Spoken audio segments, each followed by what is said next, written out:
Olá, seja bem-vindo a mais um episódio de Bíblia Hebraica Pura e Simples. Hoje nós vamos dar sequência no tema do dízimo e eu peço encarecidamente que antes de assistir este vídeo você se certifique de que você assistiu à primeira parte, pois nós vamos partir da premissa de que aqueles conceitos que foram mencionados na primeira parte já estão compreendidos. Então, recapitulando, nós vimos que dízimo significa 1/10 e nem sempre na Bíblia é aplicado ao mandamento, ele é aplicado até à unidade de medida comum. Mas nós vimos que há mandamentos, no plural, que fazem uso do dízimo, da medida de 1/10. E nós vimos que todos esses mandamentos, são 4 no total, e nós vamos falar sobre eles hoje, eram aplicados sempre exclusivamente sobre duas atividades: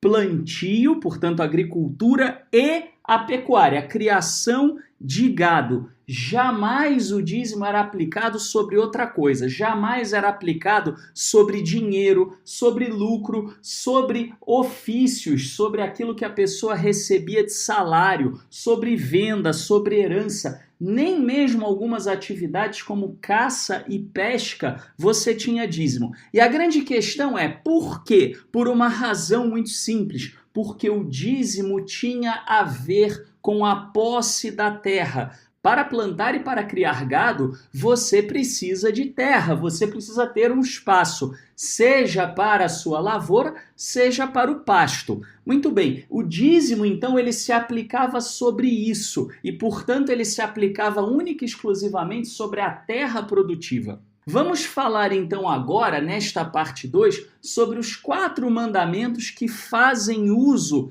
da medida do dízimo. O primeiro mandamento, talvez seja o mais conhecido, é o dízimo dos levitas. 1/10 da produção da agricultura e da pecuária de Israel era dado à tribo de Levi, porque a tribo de Levi não tinha terra, não tinha como criar gado ou mesmo plantar e colher. Nós vemos isso em Números, em Bamidbar 18:24, onde é dito: porque os dízimos dos filhos de Israel que oferecerem ao Eterno em oferta alçada, tenho dado por herança aos levitas, porquanto eu lhes disse, no meio dos filhos de Israel, nenhuma herança terão. Um parênteses importante: quando nós falamos de Bíblia hebraica, levita é alguém que pertence à tribo de Levi, não é um músico. Então o primeiro dízimo era esse, o que era produzido em termos de agricultura e pecuária, 10% era destinado à tribo de Levi. O segundo mandamento que faz uso do dízimo é o que a gente chama de dízimo dos dízimos, que era a parte dada aos sacerdotes. 1/10 daquilo que a tribo de Levi recebia, portanto 1/10 do 10º na realidade, era dado aos sacerdotes no tabernáculo ou no templo, isto é, a Arão e aos seus descendentes, aos seus filhos, que era a linhagem sacerdotal na Bíblia hebraica. Nem todos da tribo de Levi tinham função sacerdotal, portanto 10% era atribuído aos sacerdotes, e é dito assim em Números 18, de 26 a 28. Também falarás aos levitas e dir-lhe-ás: quando receberdes os dízimos dos filhos de Israel, que eu deles vos tenho dado por vossa herança, deles oferecereis uma oferta alçada ao Eterno, os dízimos dos dízimos, e deles dareis a oferta alçada do Eterno a Arão, o sacerdote. E a grande indagação que muita gente fica quando vê esses 2 primeiros mandamentos que fazem uso da unidade dízimo é: por que é que isso acontecia? Bom, o dízimo ele era oferecido à tribo de Levi, como nós falamos, porque a tribo de Levi não tinha herança de terra. Se você olhar para o mapa que aparece no canto direito do seu vídeo, com a distribuição do território, da terra de Canaã pelas tribos de Israel, você não vai ver nenhum território sendo dado, sendo alocado à tribo de Levi. E por que isso? Porque a tribo de Levi era convocada para servir, primeiramente no tabernáculo e posteriormente no templo. Nós vemos um exemplo disso em Números 1, 51 a 53. Então, os levitas tinham essa função. Eles tinham que montar e desmontar os tabernáculos, eles tinham que fazer toda a parte de manutenção do templo já em tempos posteriores. Eles cuidavam de absolutamente tudo, desde a guarda e a zeladoria do templo, até mesmo a sua limpeza, organização, etc. E eles eram convocados para servir. À medida, inclusive, que a tribo de Levi foi crescendo, havia até uma certa rotatividade, mas eles podiam ser convocados para essas atividades a qualquer momento. Agora, se era a qualquer momento, como é que você cuida de terra? Imagine então que você era um levita e que você estava esperando que a colheita aconteceria no início da semana que vem. E aí você é convocado juntamente com o seu filho para servir no tabernáculo. E você vai então passar 2 semanas servindo no tabernáculo. Você iria perder o tempo da colheita. Ou então, quem é que poderia cuidar dos seus animais, apacentar os seus rebanhos, enquanto você estivesse fora cuidando do tabernáculo? Então, era impraticável que os levitas tivessem terra para cuidar. Isso era incompatível com o serviço que eles tinham no tabernáculo e posteriormente no templo. E isso não quer dizer também que eles ficavam ociosos quando não estavam servindo no tabernáculo. Nós vemos, por exemplo, em Deuteronômio 17, de 8 a 9, que os levitas eram muito ativos como juízes dentro de Israel. Eles habitavam nos territórios de todas as tribos de Israel e frequentemente atuavam dirimindo pequenas questões. Se você tivesse um problema com o seu vizinho, você poderia procurar um levita que servisse como juiz para dar um parecer entre você e o seu vizinho, e assim sucessivamente. Então eles tinham toda também uma atividade jurídica que também era algo que eles poderiam ser convocados a fazer a qualquer momento e que também dificultariam que eles pudessem cuidar de terras e fazer isso ao mesmo tempo. Além disso, havia uma terceira atividade: eles também cuidavam das cidades de refúgio, onde você tinha todo o processo da recuperação dos homicidas incidentais, que não são objeto, evidentemente, deste estudo. Mas o resumo de tudo é: eles não tinham condições de ter essas atribuições e, ao mesmo tempo, cuidar das próprias terras, cuidar do plantio, cuidar do rebanho. Portanto, não receberam terras, receberam essas incumbências e, em troca, os filhos de Israel, que se serviam deles nessas atividades, garantiam o seu sustento através do dízimo dos seus alimentos. O terceiro mandamento que usa a medida do dízimo é o mandamento do dízimo das festas de peregrinação. Nas 3 festas de peregrinação, onde os homens adultos em condições viajavam para Jerusalém para se reunir perante o Eterno no início da colheita, essas 3 festas, que eram essencialmente a festa dos ázimos, a festa das semanas e a festa das cabanas, pressupunham também banquetes festivos onde as pessoas consumiam 10% daquela colheita inicial que foi feita. E nós lemos então isso em Deuteronômio 14, de 24 a 26, que diz o seguinte: certamente darás os dízimos de todo o fruto da tua semente, que cada ano se recolher no campo. E quando o caminho te for tão comprido que não os possas levar, então vende-os e ata o dinheiro na tua mão e vai ao lugar que escolher o Eterno teu Senhor, e aquele dinheiro darás por tudo que deseja a tua alma, por vacas, por ovelhas, por vinho, por bebida forte, por tudo que te pedir a tua alma, come-o ali perante o Eterno teu Senhor e alegra-te tu e a tua casa. Portanto, você levava o próprio alimento para comer em banquete, num banquete que reunia todo o povo nessas 3 ocasiões. E caso a distância fosse muito grande, fosse muito trabalhoso, você vendia aquilo localmente, pegava o dinheiro, chegava em Jerusalém, comprava alimentos, comprava bebidas, comprava o que você desejava,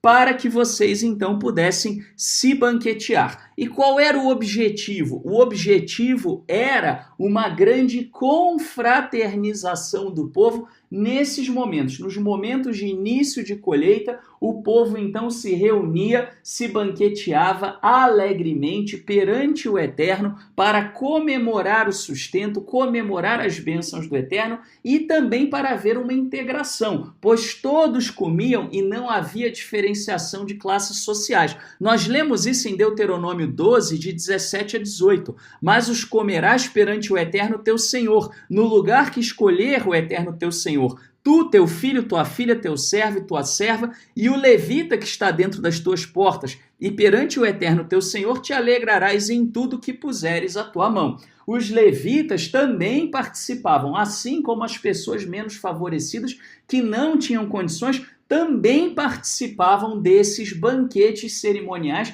que aconteciam nas festas de peregrinação e que dizem respeito, portanto, ao 3º mandamento que nós vemos aqui acerca do dízimo. O 4º mandamento que nós vemos acerca do dízimo é o chamado dízimo do ano dos dízimos. Esse talvez seja o menos conhecido dentre todos os dízimos. A cada 3 anos havia um dízimo adicional que as pessoas separavam. E Deuteronômio 26, 12 diz assim: quando acabares de separar todos os dízimos da tua colheita no ano 3º, que é o ano dos dízimos, então os darás ao levita, ao estrangeiro, ao órfão e à viúva, para que comam dentro das tuas portas e se fartem. Aqui então nós temos uma situação de um dízimo que tinha uma função mais social de distribuição de renda comunitária. Nós vemos que é um dízimo que não é destinado a qualquer pessoa, ele é destinado ao estrangeiro, ao órfão e à viúva, além, evidentemente, do levita. Primeiramente, temos que entender quem são essas pessoas, quem eram os estrangeiros, os órfãos e as viúvas e por que é que eles recebiam dízimo também. Bom, os estrangeiros nas escrituras, eles eram aquelas pessoas que vinham de regiões adjacentes. Normalmente, eles vinham dos seus países quando tinha uma seca, quando tinha guerra, quando tinha algum problema. E eles chegavam com uma mão na frente e outra atrás. Eles não tinham propriedades. Nós temos um exemplo disso, embora o contrário dos israelitas indo para Moabe, em Rute, capítulo 1, versículo 1. Mas a lógica e a dinâmica é exatamente a mesma. Os peregrinos de outros povos vinham em busca da colheita, em busca de alimento para se sustentar e, portanto, não tinham terras. E os órfãos? Frequentemente os órfãos, eles tinham a sua herança tomada, perdida, eles eram muito visados e muito roubados. Afinal de contas, quando morria alguém e você tinha uma criança pequena, não era incomum que as pessoas, então, movessem os limites. Existe até em Provérbios 23:10 uma advertência contra isso, para que as pessoas não prejudicassem o órfão, porque era muito comum, as pessoas diziam, não, o pai dele não tinha terra, não, a minha terra vai muito além aqui desse riacho. Enfim, os órfãos eram vítima de fraude, de roubo constantemente. Isso quando não perdiam território na guerra ou quando não eram órfãos que ninguém sabia, que foram abandonados, ninguém sabia qual era a descendência. Então era muito comum que os órfãos também fossem prejudicados com relação à questão da posse de terra.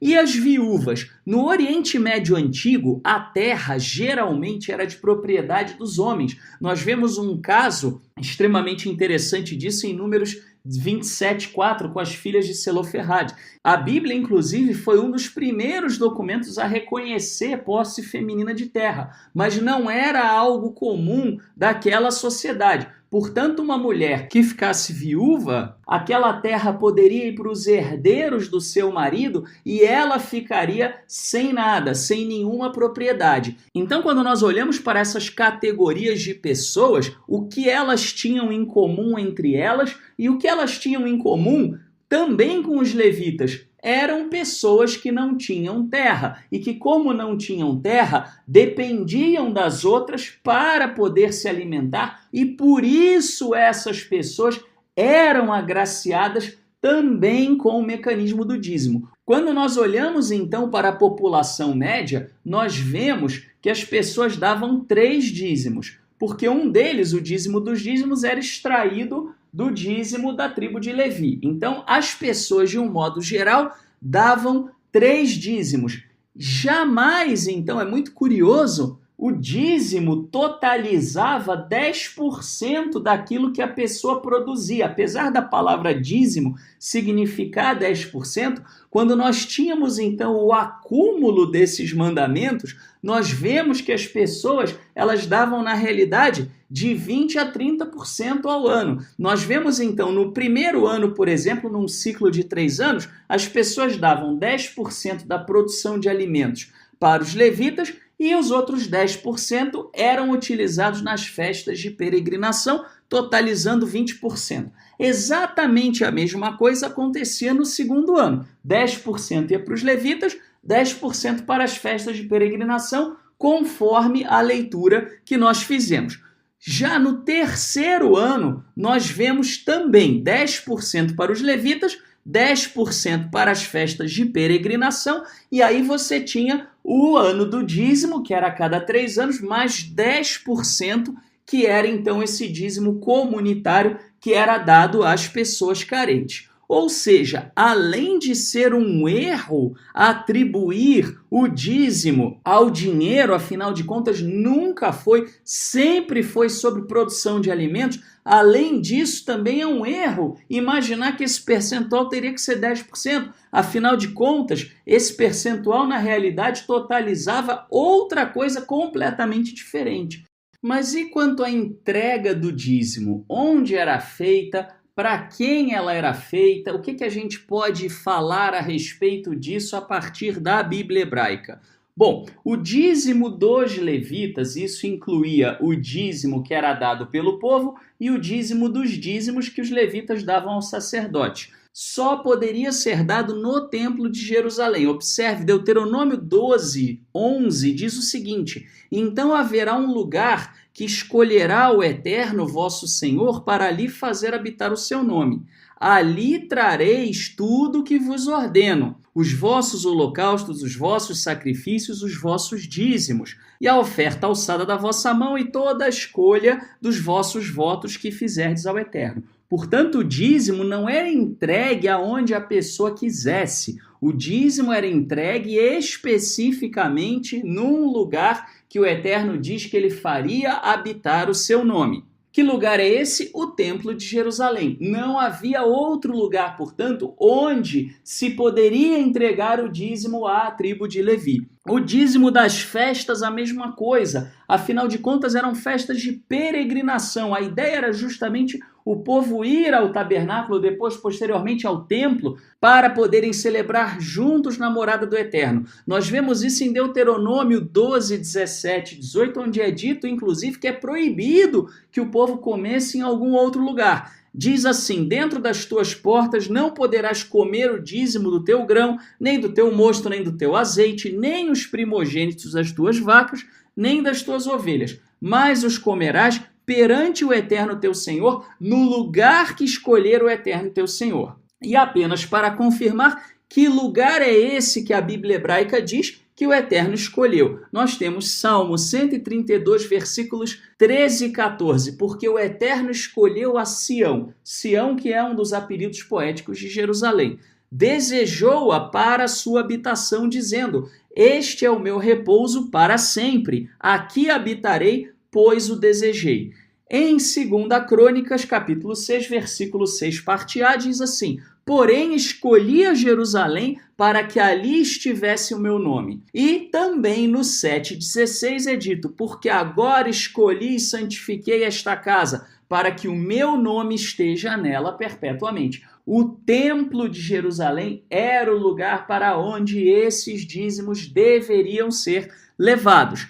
Existe uma única exceção, que é o dízimo trienal, o dízimo do ano dos dízimos, conforme nós já vimos em Deuteronômio 26:12. Quando acabares de separar todos os dízimos da tua colheita no ano terceiro, que é o ano dos dízimos, então os darás ao levita, ao estrangeiro, ao órfão, à viúva, para que comam dentro das tuas portas e se fartem. Novamente, veja, para que comam. O dízimo era dado em cima da produção dos alimentos.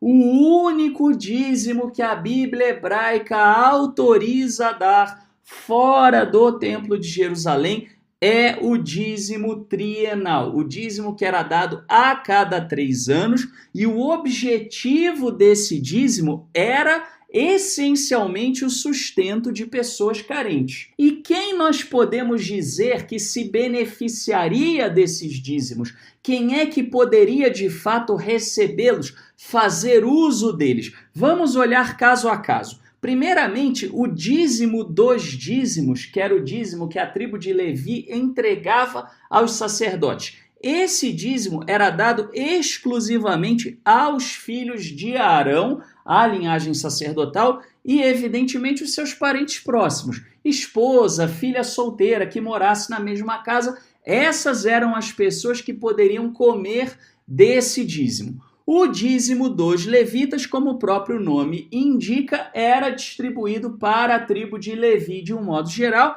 poderia ser comido por qualquer um da tribo de Levi, inclusive, evidentemente, os próprios filhos de Arão. Somente os sacerdotes poderiam receber o dízimo dos dízimos. Que sacerdote? Não era qualquer sacerdote de qualquer lugar. Os filhos de Arão.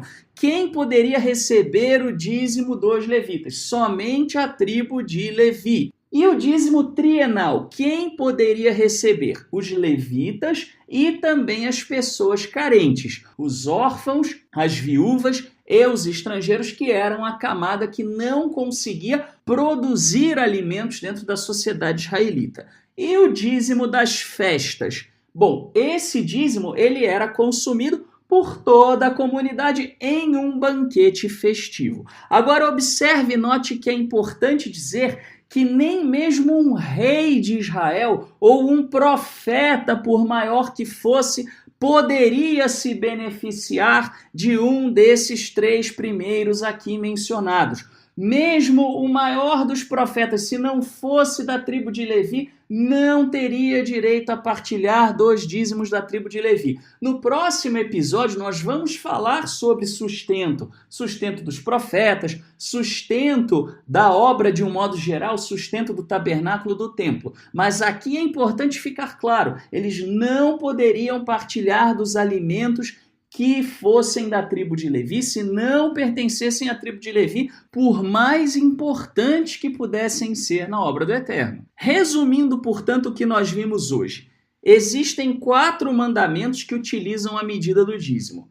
2 dos mandamentos são para sustento da tribo de Levi e dos sacerdotes que não possuíam terra. O 3º mandamento era para os banquetes festivos de peregrinação. O 4º mandamento, relacionado a dízimos, era para sustento de órfãos, viúvas e pobres. E, dependendo do ano, o percentual que a população doava variava de 20% a 30%, pois as pessoas davam 2 a 3 dízimos, visto que o outro dízimo que comporia os 4 era da tribo de Levi para com os sacerdotes. E com isso nós concluímos o estudo de hoje. Na próxima aula nós vamos falar sobre outros temas, vamos falar sobre dízimo precedendo a lei mosaica, como é que era, se existe, não existe. Vamos falar também ainda sobre os profetas, sobre bênçãos, vamos falar sobre sustento. Há muita coisa ainda a ser tratada, pois é um tema bastante complexo. Mas se você gostou da aula de hoje, se você foi abençoado por este tema, nós não aqui, evidentemente, cobramos dízimo, pois seria uma distorção das Escrituras, mas nós dependemos da sua generosidade para que nós possamos continuar a fazer mais por você. Então, pratique o retorno, retribua. Você pode fazer uma contribuição para o nosso trabalho através de uma dessas contas que aparece no seu vídeo. Muito obrigado, que o Eterno te abençoe e até a próxima aula de Bíblia Hebraica Pura e Simples.